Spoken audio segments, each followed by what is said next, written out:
Meu povo, minha pova, só alegria. Se você não me conhece, eu vou me apresentar. Eu sou Júnior Sales, treinador, personal trainer, preparador físico, e eu tô aqui sempre para falar com vocês de esporte, futebol, treinamento. Então, se você não me segue, já me segue. E o tema de hoje é a eliminação da seleção brasileira na Copa do Mundo de 2026 para a Noruega. Esse vídeo está sendo gravado na segunda-feira após a eliminação, e eu retomo este canal do YouTube e vai vingar agora. Vamos fazer vídeo aqui com vocês, então já peço para que você compartilhe. Enfim, a gente vai falar de dados nesses jogos, vamos fazer análises sempre de forma respeitosa, mesmo com derrotas. Primeiro ponto, vamos falar de alguns dados desse jogo. Eu tenho dados, eu não posso colocar aqui na tela para vocês, que eles são os da FIFA oficiais, mas que quem quiser ver, tá lá no FIFA Training, você consegue fazer um cadastro e ver esses dados. Mas alguns exemplos do que os dados comprovam da seleção brasileira, desse jogo que a gente fez, de um jogo ruim, que eu acho que é isso que a gente vai dividir. Primeiro, o momento do jogo. Hoje o Brasil fez um jogo ruim e os dados comprovam o que a gente vê na tela. Os jogadores que mais trocaram passe no jogo foram o Odegaard e o Berg, da Noruega. Os dois trocaram mais de 100 passes. O Odegaard acertou 100% dos passes quebra-linha, dos lançamentos. E o Berger acertou, acho que 96%. Ou seja, dois jogadores que trocam 109, 119 passes no jogo. Disparadamente, o jogador que mais passes trocou do Brasil não trocou 50. E eles têm um domínio total de meio campo porque não teve pressão. A maior parte do tempo o Brasil esteve, e isso é comprovado, em mais de 30% o Brasil esteve, em mais de 27% o Brasil esteve em pressão de bloco baixo, ou seja, da intermediária para trás. E o segundo posicionamento defensivo maior do Brasil foi em bloco médio, do meio campo para trás. E a gente não aproveitou, só 3% do tempo que a gente teve de posse de bola foi de contra-ataque. Isso são dados ali. Além disso, o time da Noruega, o dobro de jogadores percorreu mais do que 10 km na partida do que os jogadores brasileiros. Os caras percorreram mais, os caras tocaram mais bola, os caras tiveram mais tempo, os caras só não chutaram mais a gol do que a gente e só não tiveram mais chances de gol do que a gente. Isso daí o Brasil teve mais. Mas eles marcaram mais gol do que a gente, que é o que ganha. Esse é o resultado do que a gente viu construído. E de lá para trás, era essa... Agora é fácil falar, né, engenheiro de obra pronta, mas era isso que a gente via que podia acontecer. Por quê? Eu vou só traçar uma linha para vocês entenderem como que o Brasil chega a essa eliminação. Ela começa no final da Copa passada. Porque ao final da Copa de 2022, antes da Copa começar, o Tite já tinha avisado, que era o técnico da Copa de 18 e de 22, que ele não iria continuar no ciclo na seleção brasileira depois daquela Copa, que ele precisava descansar, que ele estava desgastado, enfim. E a gente não levou a sério esse aviso do Tite. O Brasil deixou para contratar um técnico, sei lá em que momento. E tocou esse ciclo bagunçado e atrapalha agora. Então, primeiro que eu não estou passando pano, mas tirando um pouco da total responsabilidade de quem estava em campo e do técnico. Não é, eles têm responsabilidade, a gente vai falar disso, mas tudo se começa construído do seguinte: Ramon Menezes, como técnico interino, era o técnico do Sub-20, não era um campeão do Sub-20 que a gente estava numa oportunidade testando para ver se dava certo, não. Era um técnico que não deu certo, tanto que ele depois é demitido também da categoria de base. Aí depois a gente tem outro técnico interino, que é o Diniz, que fica dividido entre seleção e Fluminense. Quando que isso pode dar certo com o calendário do futebol brasileiro, do jeito que é? E além disso, sobre tudo isso, a gente tem técnicos que não estão trabalhando um na mesma linha do outro. O Ramon pega um time e ele não estava trabalhando com o Tite.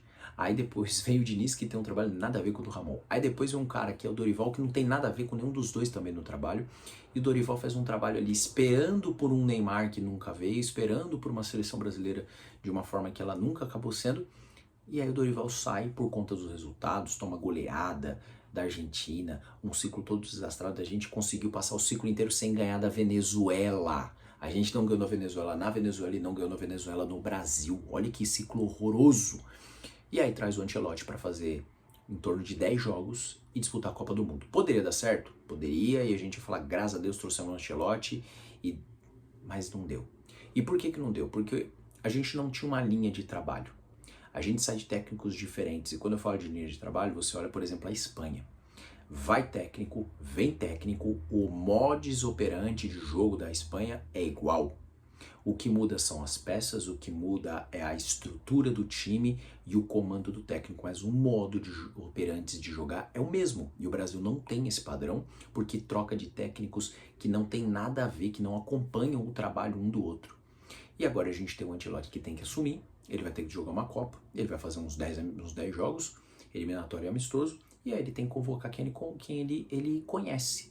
Ele não tem tempo de conhecer, diferente de agora que ele vai ter 4 anos, e que ele vai ter amistosos já a partir de setembro para conhecer jogadores, que ele vai traçar um perfil que ele vai conseguir ver, falar, esse cara eu quero trabalhar ele, esse aqui eu tenho esse tempo para trabalhar, esse aqui eu posso observar mais. Ele não tinha esse tempo. Então por isso que ele tem que fazer convocações que a gente às vezes critica, como um Danilo, como o Casemiro, que não jogou bem na Copa, já a gente fala disso, como o Alexandro, os 3 goleiros, os mesmos 3 da última Copa, porque ele não tinha tempo de testar, tinha que levar isso aí. Ele tinha que apresentar um trabalho. É mais ou menos assim, te dão uma cartolina, te dão um papel, te dão a caneta, te dá ali a folha da pesquisa e fala, você tem que apresentar amanhã isso aqui. Agora você vai receber à noite, amanhã às 7 horas da manhã você tem que apresentar esse trabalho. Você vai apresentar com o que você tem. Você não vai ter tempo de ficar pesquisando muito não. Você vai pontuar uma outra coisa e no outro dia você vai apresentar. É isso que fizeram com o Ancelotti. E aí ele não fez uma boa apresentação. A seleção na mão do Ancelotti, ela não jogou bem. Ele só seguiu o que tinha na mão e a seleção não jogou bem na mão dele.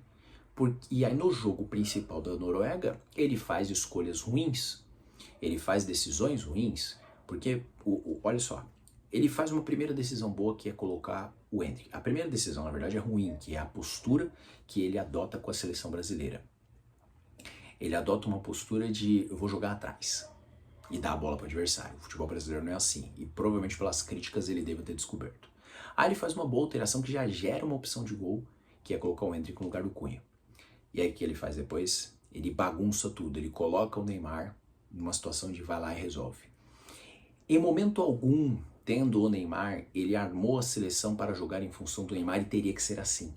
Ou você coloca o Neymar como falso 9 e você tem a bola para chegar nele para ele dar o último passe, ou você coloca o Neymar como um 10 com jogadores ao redor dele para ele poder tocar na ponta. Eu acho que a melhor opção era você ter 2 volantes que segurassem para entregar a bola para o Neymar como um meia e 2 ponteiros rápidos e um centroavante para o Neymar ter com quem dialogar, sem você precisar que o Neymar volte para armar um jogo.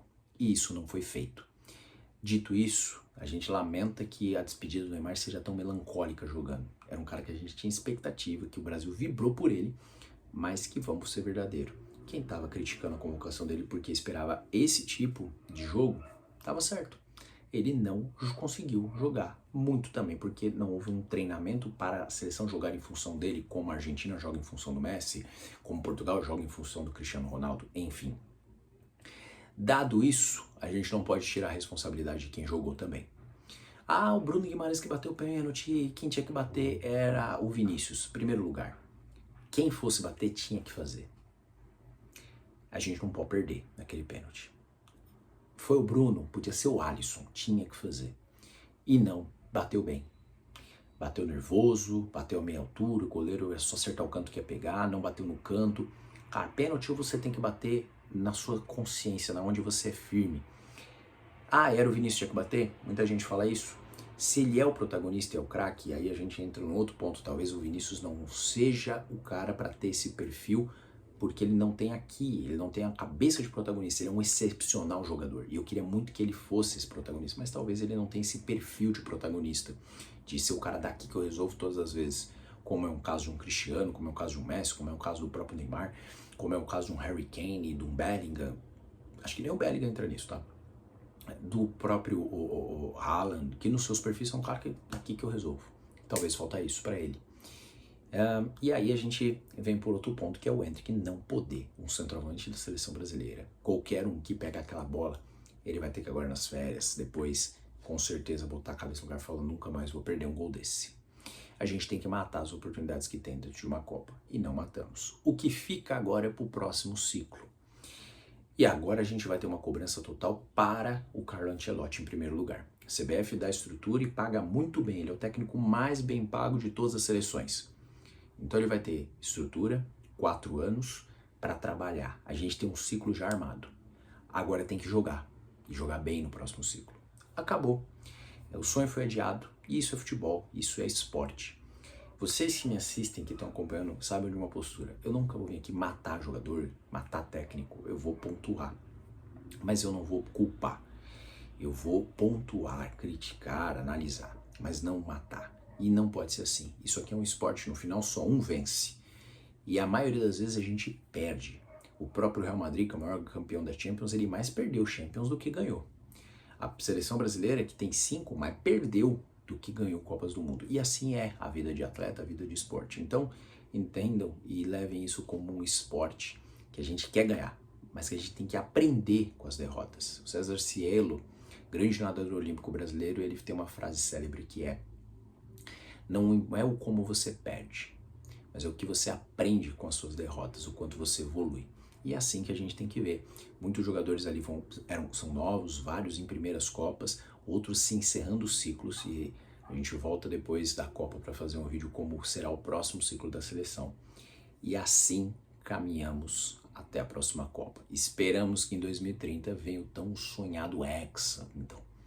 E se você ficou até aqui, aguarde que teremos cada vez vídeos melhores, mais elaborados, coisa mais bacana de treinamento ainda, de evolução para você que joga futebol, para você que só treina, para você que quer desempenhar esportivamente. Me acompanha, segue e até a próxima. Fui!